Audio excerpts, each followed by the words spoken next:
Ladies and gentlemen, Skyblock Levels Part 2 has finally released on Alpha, and it has a bunch of new features that is going to make life a lot better for pretty much every single player. My name is Derailious, welcome back to Skyblock News, and let's launch right into it.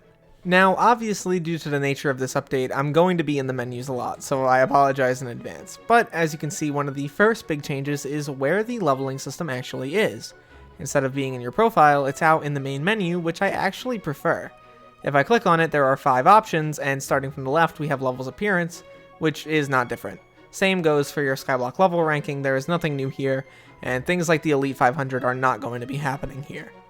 Moving to the middle, we have ways to gain Skyblock XP, and instead of the gobbledygook that it was before, it's now been split up into a bunch of subcategories. These are, from the top left, core tasks, event, dungeons, slaying, collecting, skill-related, story, island-related, and miscellaneous on the bottom left that I missed before.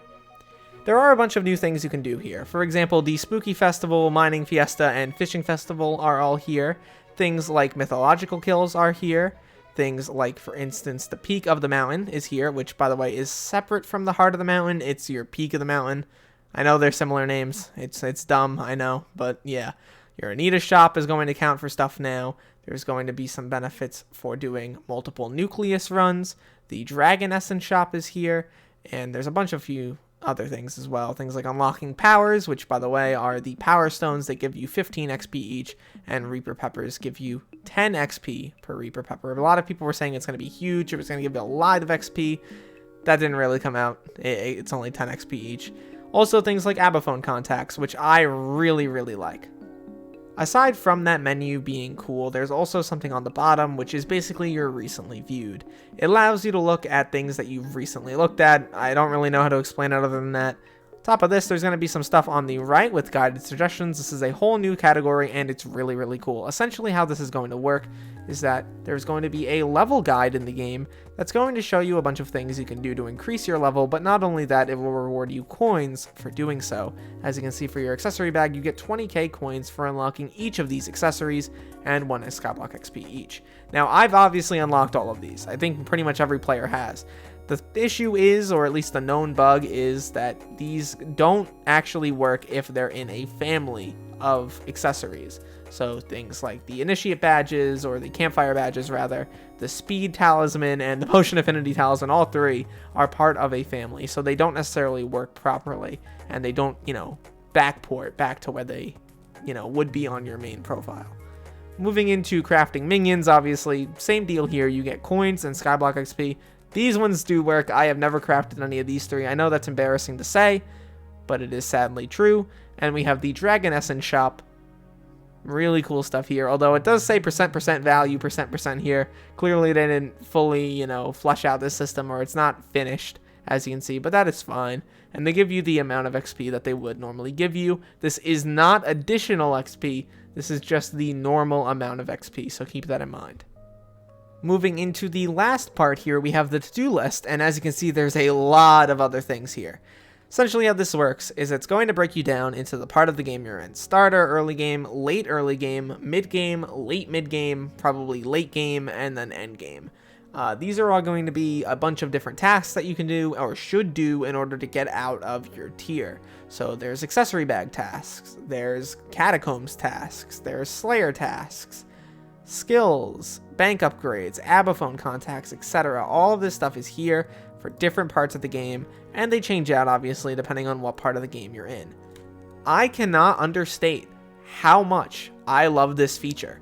This is going to make leveling up and actually playing Skyblock so much better.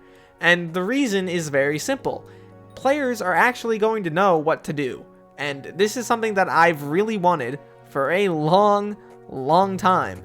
And as you can see exactly what part of the game you're on, the progress to your next stage. It'll give something for people to focus on, and you can't even see the late game tasks, which I think is good, until you get up to them.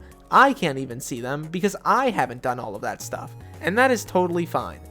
This, combined with guided suggestions, is probably the most consequential update for a long time. Not for endgame players, but for early game players.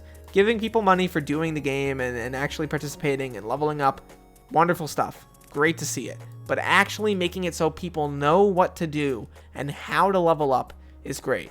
You may disagree about some of the, specifics here. Maybe you think that there shouldn't be minions in the starter category, or maybe you think that there shouldn't be a catacombs level in mid-game or whatever. Those are all hypothetical. I don't actually care or think about it that way. I think both of them are fine where they are. But the point of it is really solid, and it makes a lot of sense.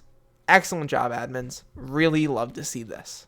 Moving on to our last piece of information here, but still something fairly consequential. Now, if you donate armor or weaponry to the museum, it actually takes into account things like reforges into how much money those items are worth. And that, I think, is pretty great. As you can see, it says I have a, $154 million museum, but my top items aren't listed properly. That's just a bug. If I actually went up to many of these items, they would now actually show the base value and also the actual value they are worth. But obviously it says, item clean value on the bottom and item value.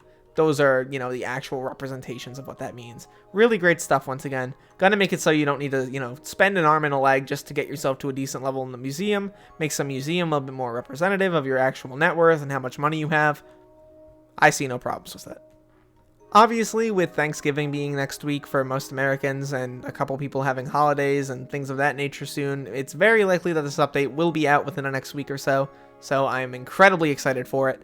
I think this really does change the early and mid-game of Skyblock a lot. It adds a lot of benefits for endgame players, new things to go for are always appreciated.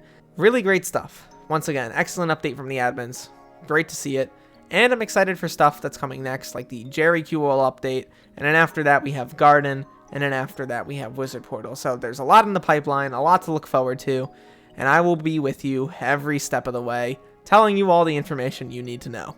At the end of the day though, my name is Derailious. Thank you so much for watching this video till the end. Please make sure to leave a like and subscribe if you are new, and join my Discord down below for giveaways and updates. And look to the future, fellas, because I will see you then.